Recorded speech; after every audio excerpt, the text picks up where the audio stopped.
Good morning friends. आज के daily current affairs programme में हम आपका स्वागत करते हैं। जैसा कि आप लोग जानते हैं कि वीडियो के अंत में आपके लिए एक अभ्यास प्रश्न की चर्चा की गई है, इसलिए कृपया वीडियो को अंत तक देखें और कमेंट बॉक्स में जाकर उसका उत्तर दें। इसके अलावा आपको अगर ये वीडियो अच्छी लगती है तो लाइक करें, शेयर करें और सब्सक्राइब करना ना भूलें। दोस्तों, आज है 22 सितंबर 2021 और आज के करंट अफेयर्स से जितने भी बहुविकल्पीय प्रश्न बन सकते हैं उन सभी की हम इस वीडियो में चर्चा करेंगे। आइए सबसे पहले देखते हैं पिछले सेशन के अभ्यास प्रश्न को। प्रश्न है, urban planning capacity in India report किसने जारी की? ए नीति आयोग, बी शिक्षा मंत्रालय, सी आवास एवं शहरी मंत्रालय, डी इनमें से कोई नहीं। तो इस प्रश्न का उत्तर विवेक कुमार के द्वारा सही दिया गया था। Option A NITI Aayog. नीति आयोग के द्वारा हाल ही में urban planning capacity in India report जारी की गई है। आइए शुरुआत करते हैं इस सेशन की, जिसमें पहला प्रश्न है, हाल ही में 73वें एमी पुरस्कार 2021 का आयोजन कहाँ किया गया है? ए Budapest, be Los Angeles, C Maldives, D Bharat. तो हाल ही में 73वें एमी पुरस्कार 2021 का आयोजन ऑप्शन बी लॉस एंजल्स में किया गया है। आइए डिटेल में जानते हैं इस पुरस्कार के बारे में। तो सबसे पहले देखिए कि इस पुरस्कार की ट्रॉफी किस प्रकार की होती है। आगे हम जानेंगे कि एमी अवार्ड्स टेलीविज़न और मीडिया के विभिन्न क्षेत्रों में उत्कृष्टता को मान्यता प्रदान करते हैं। जिस तरह फिल्मों के लिए ऑस्कर अवार्ड है, उसी तरह यह टेलीविज़न इंडस्ट्री का सबसे प्रतिष्ठित पुरस्कार है।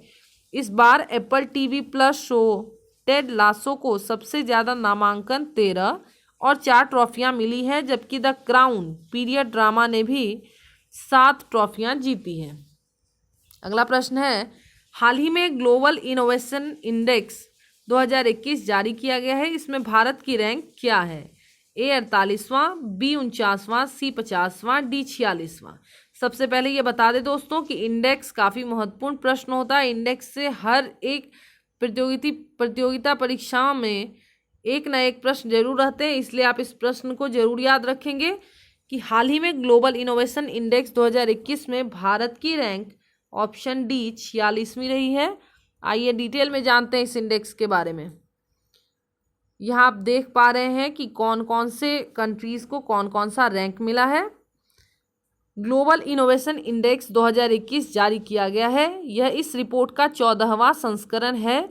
2021 के इस इंडेक्स में स्विट्जरलैंड, स्वीडन, अमेरिका और United kingdom, Republic of Korea शीर्ष स्थान पर है, जबकि इंडेक्स में भारत का स्थान 46वां स्थान है।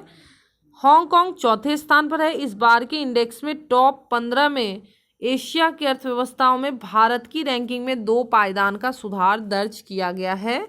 इसके अलावा मध्यम आय वाले देशों में भारत का स्थान दूसरा है, वह दक्षिण एशिया की अर्थव्यवस्थाओं में भारत पहले स्थान पर है। इस इंडेक्स के माध्यम से विभिन्न देशों के क्षेत्र में प्रदर्शन को मापा जाता है। मानव पूंजी निवेश इसका आधार बनाया जाता है। आइए अगले प्रश्न को देखते हैं। हाल ही में शांति दिवस मनाया गया। अंतर्राष्ट्रीय शांति दिवस यह किस तारीख को मनाया गया है? ऑप्शन ए 15 सितंबर, बी 16 सितंबर, सी 20 सितंबर, डी 21 सितंबर। तो हाल ही में बीते दिन 21 सितंबर को पूरे विश्व में अंतर्राष्ट्रीय शांति दिवस के रूप में मनाया गया है। आइए डिटेल में जानते हैं। सबसे पहले आप यहाँ लोगों में देख सकते हैं कि 21 सितंबर को international day of peace celebrate किया जाता है। आइए डिटेल में जानते हैं। अंतर्राष्ट्रीय शांति दिवस 2021 सितंबर को यहाँ पे डेट छूट गया, आप डेट मार्क आउट कर लेंगे। 21 सितंबर को पूरे विश्व में अंतर्राष्ट्रीय शांति दिवस के रूप में मनाया जाता है। इस दिवस को मनाने का मुख्य उद्देश्य अंतर्राष्ट्रीय स्तर पर सभी देशों के बीच शांति कायम रखना है। साथ ही इसका मकसद शांति के आदर्शों को मजबूत करना भी है। यह दिवस टिकाऊ दुनिया के निर्माण के लिए बढ़ावा देने वाले प्रयासों के लिए समर्पित है। इसकी शुरुआत राष्ट्र महासभा द्वारा साल 1981 में की गई थी।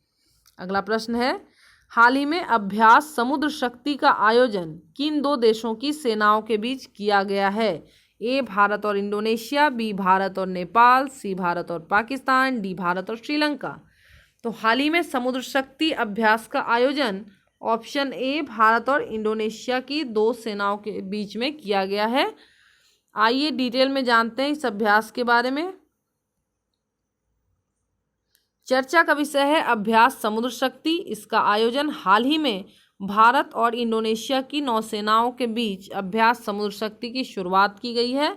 यह अभियान 30 से 22 सितंबर के बीच इंडोनेशिया के सुंडा जलमरु इलाके में आयोजित किया जा रहा है। यह सैन्य अभ्यास का तीसरा संस्करण है।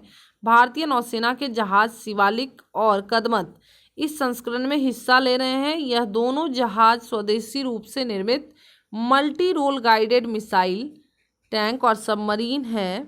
भारतीय नौसेना की पनडुब्बी रोधी टोही विमान अभ्यास में भाग ले रहा है। अगला प्रश्न है, हाल ही में भारतीय वनस्पति सर्वेक्षण ने अपने नए प्रकाशन प्लांट डिस्कवरी 2020 में कितने नए पादप वर्ग को जोड़ा है? A 257, B 267, C 277, D 287। तो हाल ही में भारतीय वनस्पति सर्वेक्षण ने अपने नए प्रकाशन प्लांट डिस्कवरी 2020 में कुल 267 पादप वर्गों को जोड़ा है। आइए डिटेल में जानते हैं इसके बारे में। तो सबसे पहले आप यहाँ देख पा रहे हैं लोगो भारतीय वनस्पति सर्वेक्षण that is botanical survey of India की। हाल ही में भारतीय वनस्पति सर्वेक्षण यानी BSI ने अपने नए प्रकाशन प्लांट डिस्कवरी 2020 में देश भर से 267 नई पादप वर्गीय प्रजातियों को जोड़ा है, जिसमें 119 एंजियोस्पर्म, 3 टेरिडोफाइट्स, 5 ब्रायोफाइट्स, 44 लाइकेन, 57 कवक, 21 शैवाल और 18 माइक्रो प्रजातियां शामिल है। नई खोजों में शामिल है दार्जिलिंग के जंगली केले की एक प्रजाति और बाल्सम की नई प्रजातियां, कोयम्बटूर से जंगली जामुन की एक प्रजाति, ओडिशा के कंधमाल से फर्न प्रजाति शामिल है। आज के सेशन का अभ्यास प्रश्न है, हाल ही में शून्य उत्सर्जन दिवस कब मनाया जाता है? A 21 September, B 22 September, C 20 September, D 18 सितंबर। आज थोड़ा समय कम रहने के कारण हमने कुछ कम प्रश्नों की चर्चा की है। बाकी अगर आप इस प्रश्न का उत्तर जानते हैं तो आप इसका उत्तर हमारे कमेंट बॉक्स में दें और डिटेल में दें। आज का सेशन यही समाप्त होता है। अगर आपको ये वीडियो अच्छी लगती है तो लाइक, शेयर और सब्सक्राइब करना ना भूलें। धन्यवाद दोस्तों।